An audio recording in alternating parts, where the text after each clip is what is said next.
What's up? What's up, my people? I hope you're having a good evening wherever you are. Here in the US, it's about 8 o'clock. We're waiting for the State of the Union address by the United States President, Donald John Trump. Now, tonight, I have a piece of advice for Kenyans.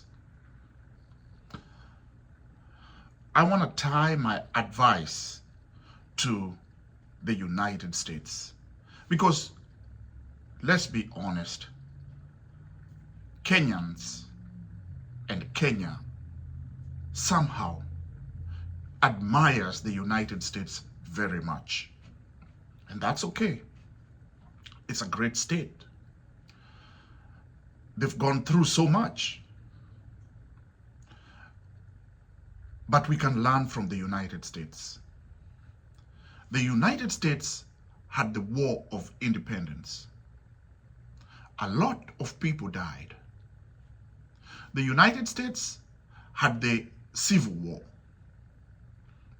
when the North was fighting the South because the Southerners were not wanting to emancipate the slaves. So there was a war.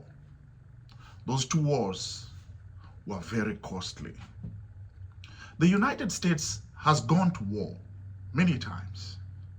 The Korean War, the Vietnam War, the Afghanistan War, the World War I and II, and then the other smaller wars, like the Iraqi invasion ×2. And there are other wars that the United States has been involved in. Whether rightly or wrongly, that's not the point. But the United States has gone through several wars. Now, Kenya has fought for independence. And Kenya has also gone through some wars. The Shifter War. I don't know what others do.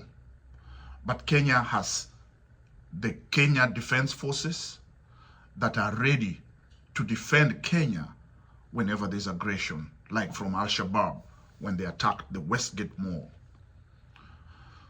So Kenya has its forces, just like other countries have their forces. We see them with weapons, brandishing weapons like the ones that the United States have or the ones that Russia has. And that usually is the show of might and power. You know, guys, tonight, I want to give you some advice. I want to give us some advice. Okay? I know that the temperatures, the political temperatures for re-election is already on. Why too early? I don't understand. But knowing the way Kenya is, Kenya's politics is just like a game of soccer. 2 hours. Within 2 hours, you want significant changes. The game's just started. 30 minutes, you don't see results. And you're already crying. We want Abbas Kamis Magongo. Oh no, we want Weche. AFC is not doing that good. Or maybe it's the 10,000 meter race. It starts. And Chilimo or John Gugi is back there. And he's not doing as much as you think he should. And you then give up supporting him because you think this game is just over because of what you see right now. Or it's a marathon and you want to give up. But 4 years, or rather Kenya is 5 years. 5 years of election cycle needs to be 5 years. Why do I tell you this, guys? Why am I telling you this? Well, tonight is the United States State of the Union address, the Republicans and the Democrats are sitting together in the same chamber and the president is addressing them. But also today, I was able to see a video of what's happening in Congo. That video is so gross. It is so gross that it is beyond words. I cannot show it here. But there is significant, there is horrible, grotesque. I don't know what to say. What's going on in Congo? Brother is killing brother. Brother is killing sister. And I'm sure, perhaps, there is sister killing sister. Why? Because of differences, because of minerals, and because of influence from external forces. So Kenya, you had an election. Let me restate that. Kenya, we had an election. I am a supporter of Raila Amolo Odinga. I don't have to be apologetic about that. I've campaigned for him. I have advocated his policies.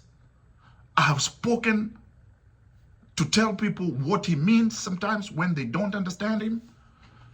I've written a book that actually speaks some of his mind when I had discussions with him. And that's where I've been. But Raila has lost elections. Lost. I say it many times. Because the people who count the votes said he didn't win. Remember, in any election, there are those who vote. There are those who keep the vote or guard the vote. But those who count the vote are the most important. Okay? So, he was declared not the winner. Today, I'm not going to bore you with all that history. But I'm just going to tell you one thing. The results were declared by the Supreme Court of Kenya. The results were declared that William Samoei Ruto had won the election.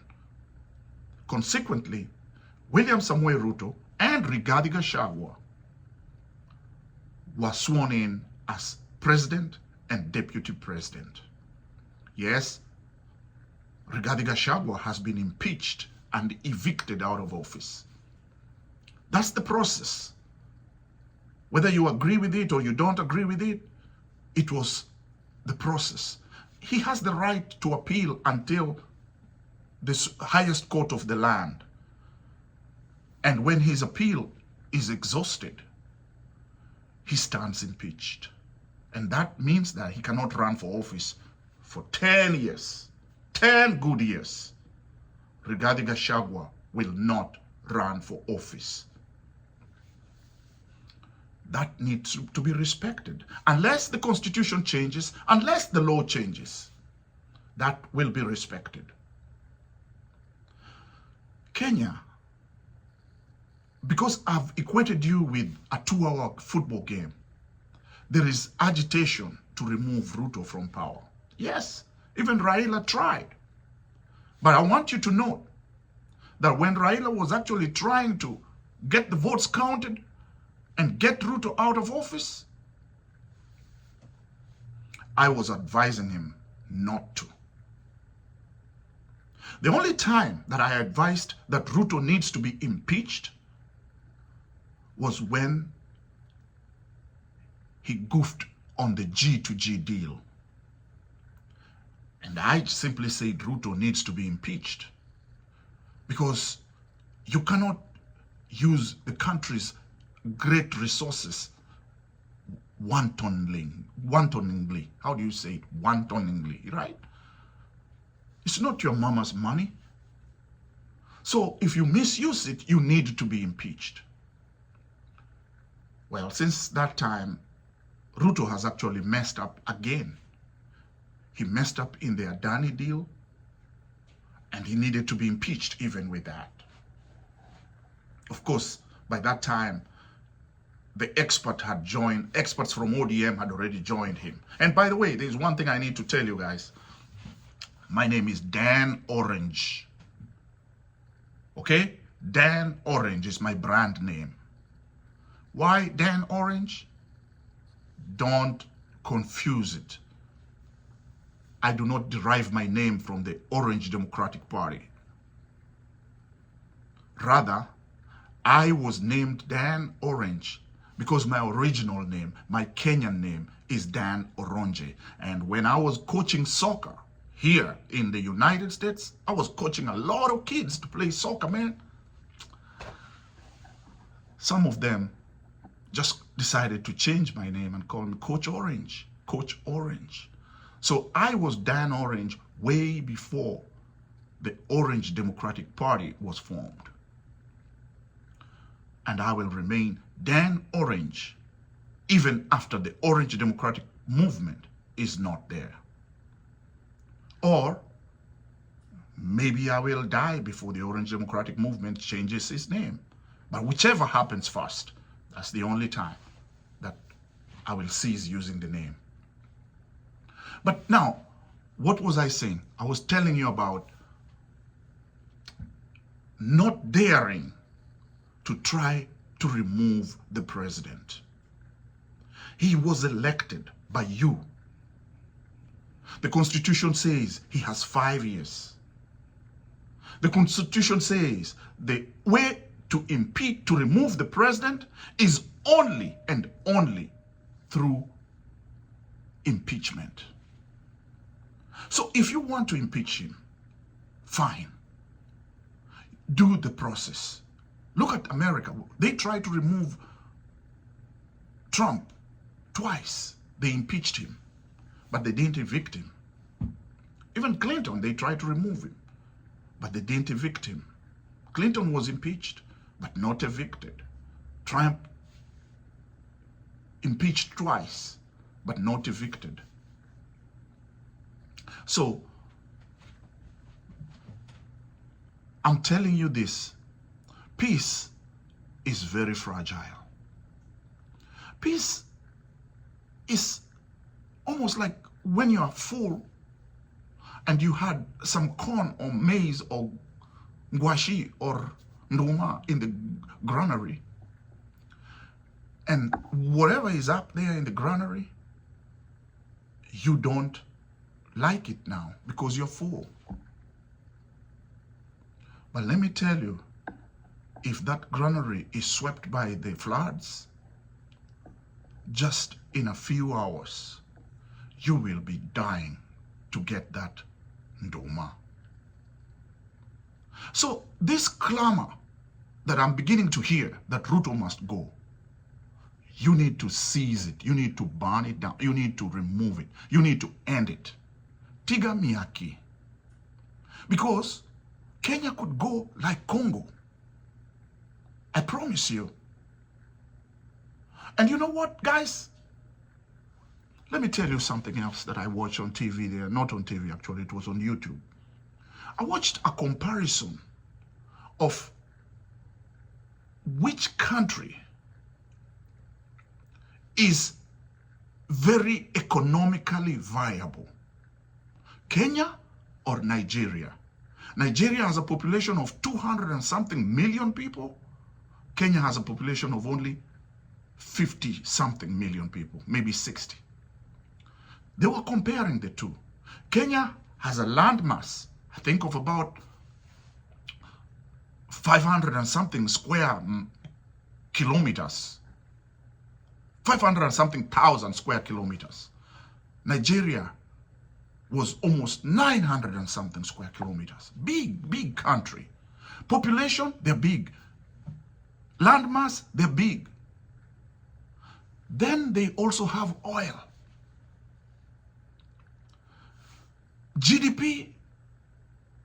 They're big. But you know where Kenya beats them? In actually the GDP. GDP is the money that if you take the whole wealth of the country and you divided it by the population, what everybody would have in their pocket if they were to be given the money. The person in Kenya would get more, even though we don't have oil. Okay? Nigeria would get less. Do you know where Kenya beats Nigeria again? Tourism. There's more tourists visiting Kenya than Nigeria. Do you know where Kenya beats Nigeria again? Ease of doing business. Kenya beats Nigeria. So, the video is there.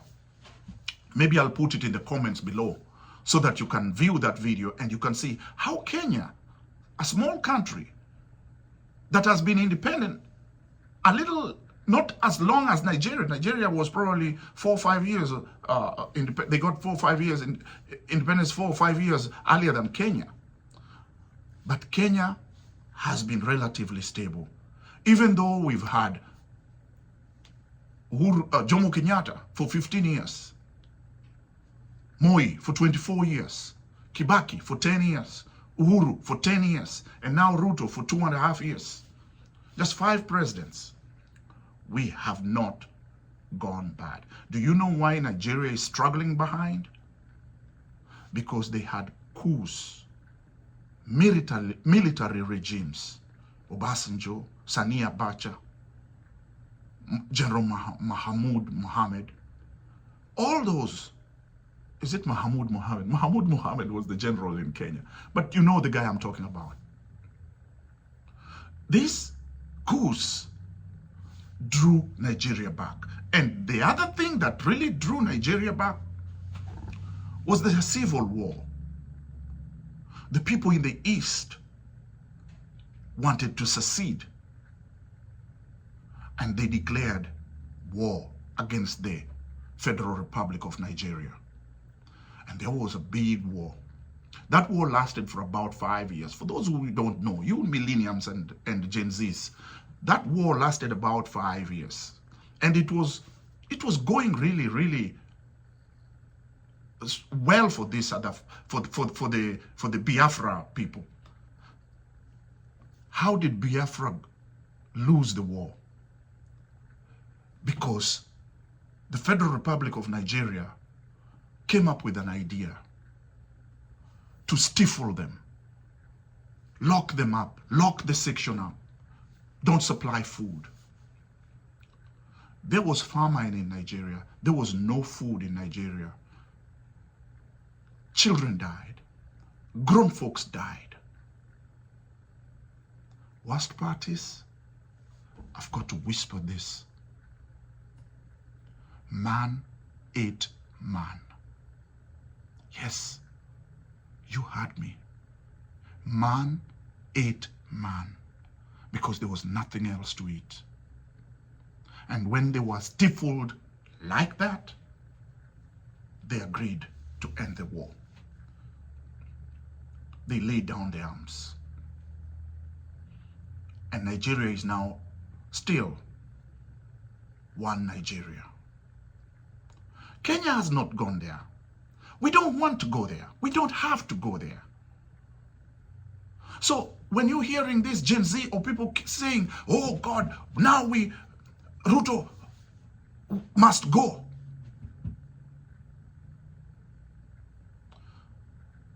You think Ruto will walk away from a seat that he was elected?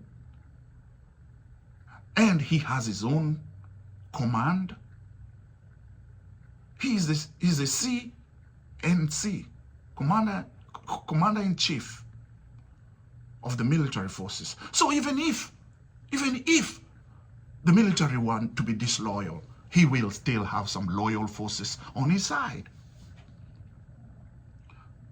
We don't want to go that way. Yes, the Constitution says power belongs to the people. Power belongs to the people only through the ballot. You cannot exercise that power by simply saying that mumekusanyika sasa nyinyi ni wengi ati tunasema kwa sauti kubwa, Ruto must go. That is not in the Constitution. I mean, I'm not a lawyer, but there is nowhere in the Constitution that says that 100,000 people can say Ruto must go and he leaves. He can leave if he has utu, if he has guilt, or if he is a mungwana. But not every president need to be mungwana. Trump siyo mungwana. Trump may not leave just because there's a lot of Democrats now yelling that he's doing things the wrong way. He's not gonna leave. And let me tell you something, guys. Nyinyi mnadhani mmenyanyaswa, eh? What is happening in the United States and to even allies who are in NATO, allies like Canada, Mexico, they're feeling the brunt. They're feeling the power of Trump sitting in that chair. Yes, Trump maybe, some people have called him a moron, some people have called him an idiot, but there is not gonna be anybody trying to march around the United States and saying Trump must go. Go where? So if it can't happen in the United States, why should it happen in Kenya? If in the United States we are so oppressed and we cannot evict Trump and remove him, we are not causing chaos to this civilized country that's been made over many years. We're not causing any chaos. We're not running on the streets and burning people's shops and stoning cars. We are not doing that. Trump has this guy called Elon Musk, the guy who invented Tesla, or who bought the Tesla invention. He makes a lot of money. He's very rich. He funded Trump's campaign. He funded Trump's campaign. I'm sorry about that. He funded Trump's campaign. So when he funded Trump's campaign, he almost essentially bought that election. But you don't see people taking rocks, jiwe, stone, kidi, and throwing it on the cars that he built. That's not gonna happen. Now, let me ask you this. You know, I'm speaking like this. It's like if we've changed sides. Si ni sisi mulikuwa mnatuita watu wa kung'oa reli. Ni sisi watu mulikuwa mnatuita watu wa kurusha mawe. Right? Watu wa maandamano. Mulikuwa mnasema there is no opportunity that the Raila will not get to cause maandamano. But right now, there is mobilization. There is mobilization to cause maandamano. And one of those reasons that they are getting to want to cause this maandamano, obviously, there is the agitation from Rigiji. Rigiji, who apparently knows these rules, is already telling the president not to step on certain areas. Bad language. Bad language, Rigiji. Don't do that. But on the other hand, Rigiji is beginning to align himself to form coalitions. That's good. Form coalitions. Prepare for 2027. And then present a candidate who is going to defeat Ruto. That's good. But while you're doing it, don't drum up a lot of it to look like election is tomorrow. There's no election tomorrow. I'm a kesho kutwa. I'm a mtondo go. There's no election. Election is in 2027. So somewhere around 2026, start upping up the notch. Not now. If you start doing that now, Ministry, what's wrong with you? Okay? And for you who guys are doing that to agitate that to cause chaos in Kenya, let me tell you guys, I'll remind you again about what's going on in Congo. If Kenya goes up in flames, who will lose the most? The answer is in the Bible. That there will come a time when those who have will not have. And those who didn't have will have. So, You know yourself. You know what you have. You know what your area looks like. Don't create chaos because you could lose it all.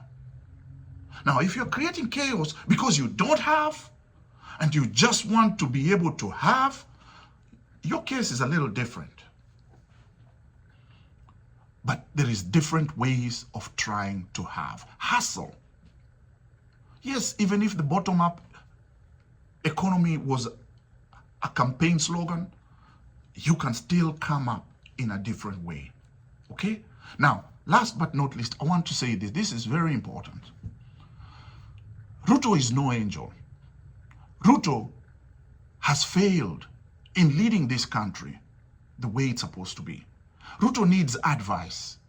He doesn't need a lot of criticism. He doesn't need a lot of adversary. He doesn't need to be threatened. He doesn't need to be chided. Ruto needs to be showed some love. Because maybe he can change. Maybe he's the guy who will change this country. Somebody who comes in who actually does not know what to do and therefore can be molded. Yes, you're saying that he gives advice to his advisors. Maybe there is a learning curve. There's always, where is the learning curve going to happen? You know, when you're learning something, you can reach here and you know it. But you can reach here and some people reach here, they still don't know it. Some people reach here, they don't know it. Some people have to go all the way. Kumbuka siku za exams. Watu kama sisi, we were cramming even to the last minute. But then there were those other guys who are very good. My friend, Chonga Mwakazi. Man, so smart. The others, Ouma, so smart. They just get A's even when they don't study. But for the learning curve to occur for Ruto, maybe these 2.5 years is what did it. Maybe it is the Gen Z revolution that did it. But if it hasn't done it, which I also actually think it hasn't done it, Ruto hasn't learned. And Ruto needs to learn. So where will Ruto learn? What should Ruto learn? I'm not here to criticize you guys for preparing Mandamano. I'm here to criticize Ruto as well. Mr. Ruto, just the other day, when you are being accused of your CSs showing opulence, showing kwamba wako na pesa zaidi, when they were buying, what is that, the Rolex watches, and wearing shoes that you are supposed to wear socks outside the shoes, and belts. Can you imagine somebody showing a belt worth thousands and thousands of dollars? Guys, what's wrong with my belt here? What's wrong with my belt right here? Look at mine. This is my belt. Nobody looks at it. Nobody looks at it here in the United States. Nobody cares. Nobody cares what belt you wear. But anyway, those days that people were wearing big belts and all that, they were told, don't do that again. And Ruto reshuffled them. And at that time, Ruto also said, there's not going to be Harambes in churches where people come, politicians come and want to show that they have a lot of money. But what did Ruto do just the other day in Roy Sambu? Ruto went and dished 20 million and promised to come back with 100 million, whether it's from him alone or with him and his friends. That's water under the bridge. Why? Why would Ruto continue to do that? Ruto, that's stupidity. Because, let me tell you why it's stupidity. I'm a Christian. And yes, the Bible says you should give to the church. And yes, it says you should tithe. But if we are to follow the Bible, it says tithe 10%. I put it to you. 10% of your salary is less. I think that 10% of even your business is much less than what you're giving. It's the truth. Look at yourself in the mirror, Mr. Ruto, and you will see that you're actually being a fool to do that. Now, those who are on Ruto's side, including Raila Odinga, who has already signed a deal with Ruto, tell Ruto this. Ruto, The next time you want to give money to anybody, do not do it without talking to us. Do not do it without talking to Rachel. Do not do it without talking to Kipchumba and Sudi. Do not dish money on the road. Do not dish money that you don't have. Don't say things to appease people so that you look good. Yes, the Kikuyu vote may be gone, but you can't buy it. Don't buy it. Don't try to buy it. Instead, let me give you advice, Ruto. You have 2 years left so that you can be re-elected. That is if there's going to be election of the president. You know, I have another video somewhere. I've advised you guys that there's not going to be an election of the president. But anyway, we can discuss that later. But assuming there's going to be an election of president, Ruto, the only good way to win this re-election is to do the work. Show people that you are interested in making services available for everybody. So if you have $20 million, if I had $20 million like you that I can give like that, would I give it to the church? Would I give it to a section of a business area so that I improve business in that area? Or would I give it to a school? But most importantly, where would I would give $20 million to a hospital. Why? Because the hospital is where you have messed up the healthcare system. So within these 2 years, Ruto, if you feel like you have $20 million to give every time you go to church, give $20 million to build dispensaries. Give $20 million to take care of people's health. There's a lot of people who are actually dying because they don't have health care. Please, don't show money again. Ruto, tuko pamoja. Don't show that you have money to give for people to go to build churches. I'm not against churches, but the truth of the matter is that the church never cured anybody. Prayer cures people, but the church don't cure nobody. The hospital does. The church never educated anybody. Prayer does. But schools educate people. The church never transported goods anywhere. But when people pray so that they get the resources to buy some fuel in order to transport corn or something somewhere, that's what the church is for praying. Surely, Ruto, there are people who give money. There's probably people who've given more than you have. And since I was comparing countries, let me tell you something about the United States, and perhaps it happens in Kenya too. There are people with a lot of money. The United States, the politics and the way life has made it over the years is that there is many people who are way richer than the politicians. Way richer. These people are dying every day. I watched the Oscars just the other day. I think it was on Sunday, and there was this part that they show how many people died in the year. There was probably around 20 or 30 of them who died. Those are people, rich people have money. When they die, they leave money, not just to family, but to movements and to causes. Somebody just leaves money to go to a flowers farm. Somebody leaves money to go to a disabled school. Somebody leaves money to go to we don't even know they did it. They don't have to announce themselves. So Ruto, there is no reason for you to walk around and announce, and when you're standing there, I'm Jamboni, pastor, sijaona mahali imeandikwa ati pesa ikitolewa, pastor anarudisha. Don't bring those kind of talk just to be popular. If you give your money, don't let anybody know.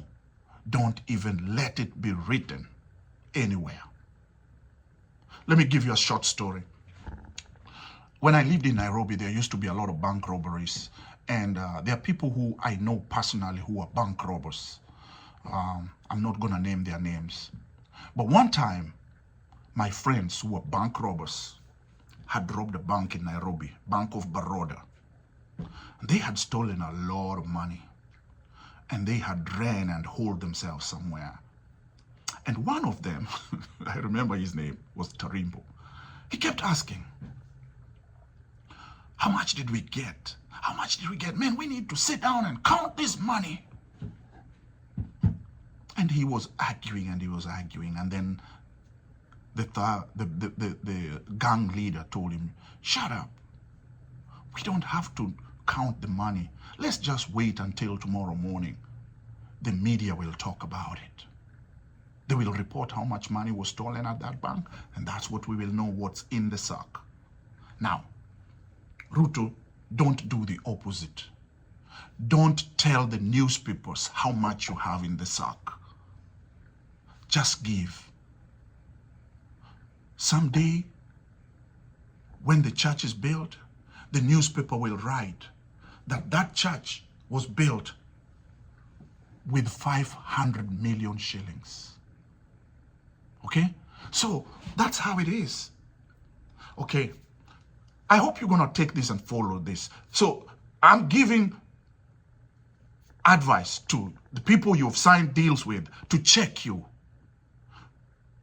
The other side has joined you to support your government so that you can finish your term. But if you continue doing these stupid things by the roadside, they're going to leave you and you'll get your ass impeached.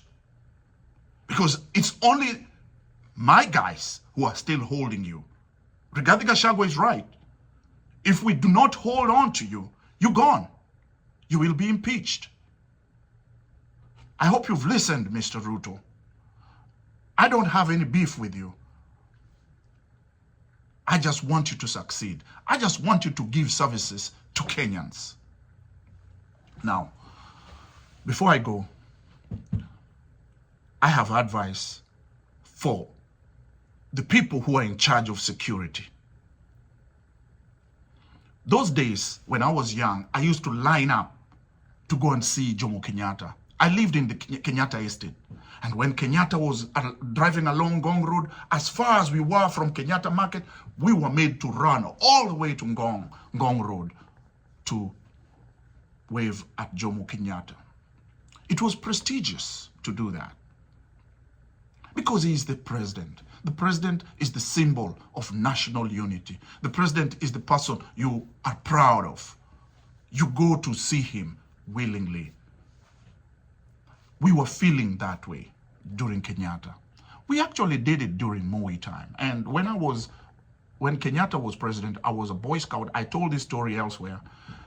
I actually went to Uhuru Park one time, and guess what? While I was there was a swarm of bees that came out during Kenyatta, and people ran like crazy, and I stood there with my little Cub Scout flag.